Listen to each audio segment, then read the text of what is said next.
मैं एक घर के करीब से गुजर रहा था कि अचानक से मुझे उस घर के अंदर से एक बच्चे की रोने की आवाज आई। उस बच्चे की आवाज में इतना दर्द था कि अंदर जाकर वह बच्चा क्यों रो रहा है यह मालूम करने से मैं खुद को रोक ना सका।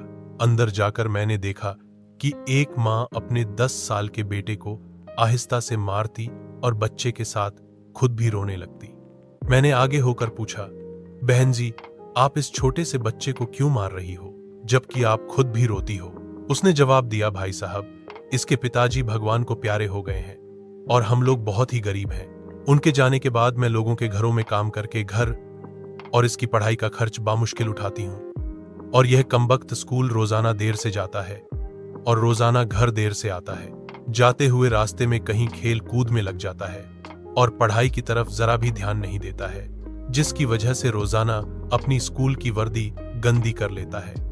मैंने बच्चे और उसकी मां को जैसे तैसे थोड़ा समझाया और चल दिया।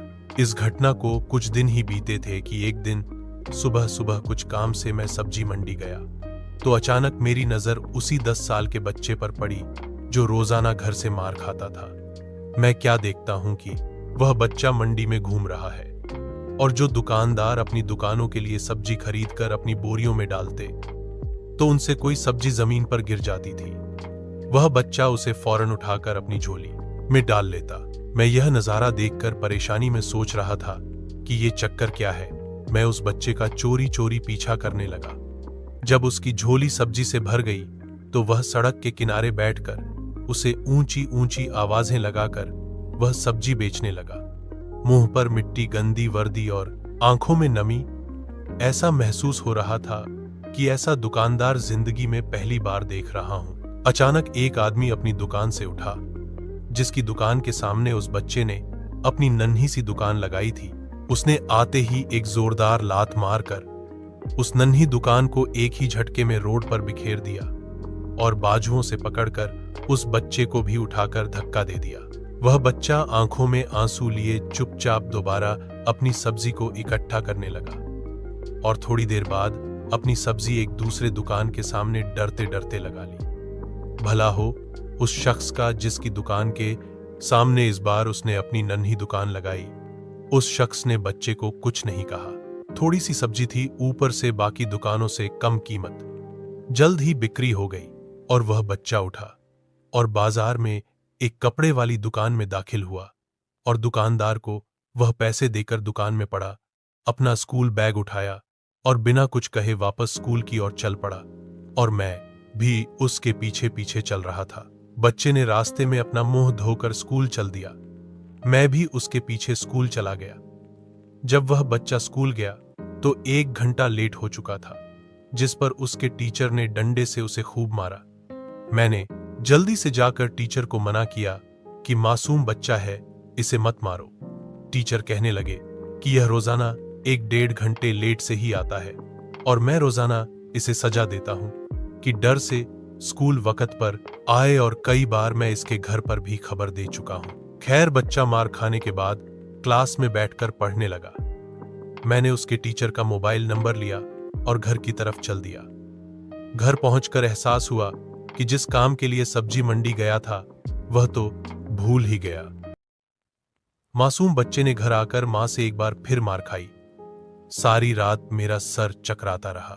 सुबह उठकर फौरन बच्चे के टीचर को कॉल की कि मंडी टाइम हर हालत में मंडी पहुंचे और वो मान गए। सूरज निकला और बच्चे का स्कूल जाने का वक्त हुआ और बच्चा घर से सीधा मंडी अपनी नन्ही दुकान का इंतजाम करने निकला। मैंने उसके घर जाकर उसकी मां को कहा कि बहन जी, आप मेरे साथ चलो, मैं आपको बताता हूं आपका बेटा स्कूल क्यों देर से जाता है। वह फौरन मेरे साथ मुंह में यह कहते हुए चल पड़ी कि आज इस लड़के की मेरे हाथों खैर नहीं, छोड़ूंगी नहीं उसे आज। मंडी में लड़के का टीचर भी आ चुका था।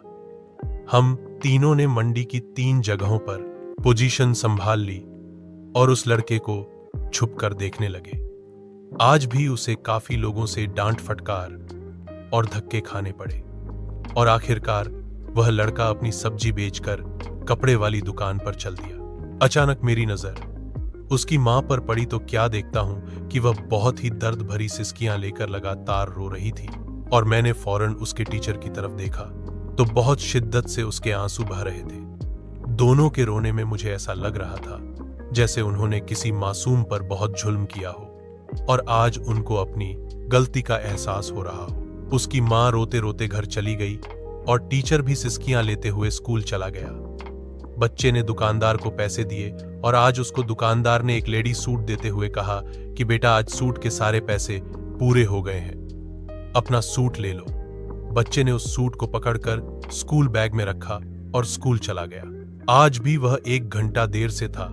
वह सीधा टीचर के पास गया और बैग डेस्क पर रखकर मार खाने के लिए अपनी पोजीशन संभाल ली और हाथ आगे बढ़ा दिए कि टीचर डंडे से उसे मार ले। टीचर कुर्सी से उठा और फौरन बच्चे को गले लगाकर इस कदर जोर से रोया कि मैं भी देखकर अपने आंसुओं पर काबू ना रख सका। मैंने अपने आप को संभाला और आगे बढ़कर टीचर को चुप कराया और बच्चे से पूछा कि यह जो बैग में सूट है वह किसके लिए है। बच्चे ने रोते हुए जवाब दिया कि मेरी मां अमीर लोगों के घरों में मजदूरी करने जाती है और उसके कपड़े फटे हुए होते हैं, कोई जिस्म को पूरी तरह से ढांपने वाला सूट नहीं और मेरी मां के पास पैसे नहीं है, इसलिए अपने मां के लिए यह सूट खरीदा है। तो यह सूट अब घर ले जाकर मां को आज दोगे? मैंने बच्चे से सवाल पूछा। जवाब ने मेरे और उस बच्चे के टीचर के पैरों के नीचे से जमीन ही निकाल दी। बच्चे ने जवाब दिया, नहीं अंकल, छुट्टी के बाद मैं इसे दर्जी को सिलाई के लिए दे दूंगा। रोजाना स्कूल से जाने के बाद काम करके थोड़े थोड़े पैसे सिलाई के लिए दर्जी के पास जमा किए हैं। टीचर और मैं सोचकर रोते जा रहे थे कि आखिर कब तक हमारे समाज में गरीबों के साथ ऐसा होता रहेगा। उनके बच्चे त्योहार की खुशियों में शामिल होने के लिए जलते रहेंगे, आखिर कब तक? क्या ऊपर वाले की खुशियों में इन जैसे गरीब का कोई हक नहीं? क्या हम अपनी खुशियों के मौके पर अपनी ख्वाहिशों में से थोड़े पैसे निकालकर अपने समाज में मौजूद गरीब और बेसहारों की मदद नहीं कर सकते? आप सब भी ठंडे दिमाग से एक बार जरूर सोचना।